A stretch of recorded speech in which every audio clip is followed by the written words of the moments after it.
Memahami cara belajar yang efektif dapat membantu Anda dalam mempelajari berbagai topik dengan lebih mudah. Berikut ini beberapa langkah yang boleh teman-teman coba untuk mempelajari apapun dengan mudah. Tetapkan tujuan yang jelas. Tujuan yang jelas akan memberikan arah yang jelas dan membantu agar bisa tetap fokus. Buat secara spesifik apa yang ingin kita capai dalam pembelajaran yang kita pilih. Misalnya jika ingin mempelajari bahasa Spanyol, tujuan yang jelas dapat menjadi mampu berkomunikasi dengan lancar dalam bahasa Spanyol dalam waktu 6 bulan. Dengan tujuan yang jelas dapat memberikan motivasi dan arah yang jelas, membantu kita tetap fokus dan termotivasi selama proses pembelajaran tersebut. Bagi materi menjadi bagian yang lebih kecil.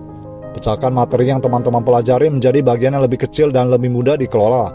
Jika materi yang akan dipelajari terasa luas atau kompleks, pecahkan menjadi bagian yang lebih kecil dan terkelola dengan baik. Misalnya, jika ingin mempelajari matematika, pecahkan topik tersebut menjadi subtopik seperti aljabar, geometrik, atau statistik. Fokus pada satu bagian pada satu waktu dan pastikan kita menguasainya lebih dahulu sebelum melanjutkan ke bagian berikutnya. Ini membantu menghindari rasa kewalahan dan membuat proses belajar lebih teratur. Cari sumber belajar yang tepat. Temukan sumber belajar yang sesuai dengan gaya belajar kita. Buku, kursus online, video tutorial, atau sumber daya online lainnya dapat membantu dalam memahami materi dengan cara yang lebih efektif. Cari sumber belajar yang sesuai dengan gaya belajar Anda. Misalnya, jika Anda seorang pembelajar visual, boleh dimulai dengan mencari buku ilustrasi yang jelas atau video tutorial yang mungkin lebih membantu, yang relevan dengan topik yang akan dipelajari. Baca ulasan dan rekomendasi untuk memastikan sumber belajar yang dipilih berkualitas. Buat rencana belajar. Buat jadwal belajar yang teratur dan konsisten. Tentukan waktu yang dapat teman-teman alokasikan setiap hari atau setiap minggu untuk mempelajari materi tersebut. Pastikan untuk mengikuti rencana belajar yang sudah dibuat. Jangan menumpuk belajar menjadi sesi panjang yang melelahkan. Lebih baik memiliki jadwal belajar yang terbagi-bagi dalam waktu istirahat yang memadai dengan waktu istirahat yang memadai di antaranya. Patuhi rencana belajar yang telah dibuat dan tetap disiplin terhadap waktu belajar yang telah ditetapkan. Terlibat aktif dalam proses belajar. Kita jangan hanya membaca atau mendengarkan materi, tetapi juga terlibat secara aktif.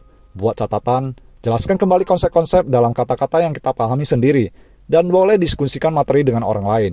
Aktivitas ini akan membantu kita memahami dan mengingat informasi dengan lebih baik. Hanya membaca atau mendengarkan materi tidaklah cukup. Terlibat secara aktif dengan materi yang dipelajari. Buat catatan saat membaca atau menonton, tuliskan poin-poin penting atau konsep yang mungkin sulit diingat.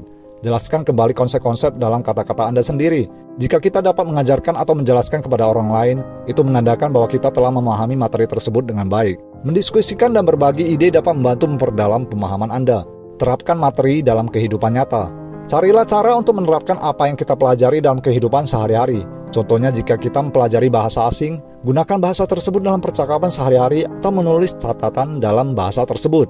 Menerapkan materi yang dipelajari dalam kehidupan sehari-hari dapat membantu mengkonsolidasikan pemahaman dan meningkatkan keterampilan praktis.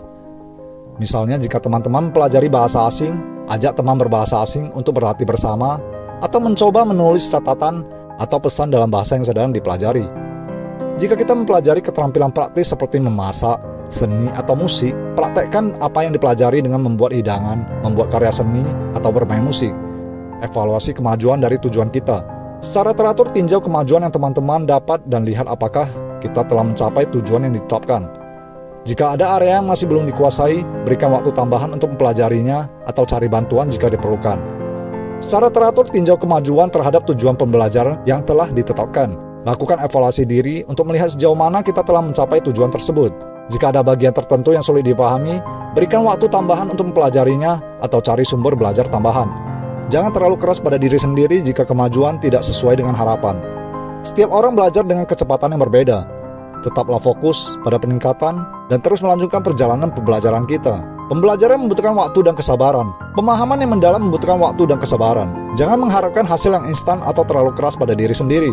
Dedikasikan waktu yang konsisten untuk belajar dan terus berlatih dengan tekun. Salah satu cara terbaik untuk memperdalam pemahaman kita adalah dengan berbagi pengetahuan dengan orang lain.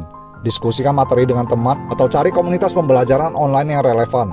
Berpartisipasi dalam diskusi, forum online atau grup studi juga memberikan kesempatan untuk mendapatkan umpan balik dan pertanyaan dari orang lain yang dapat membantu memperjelas pemahaman dan mengisi celah pengetahuan yang mungkin terlewatkan.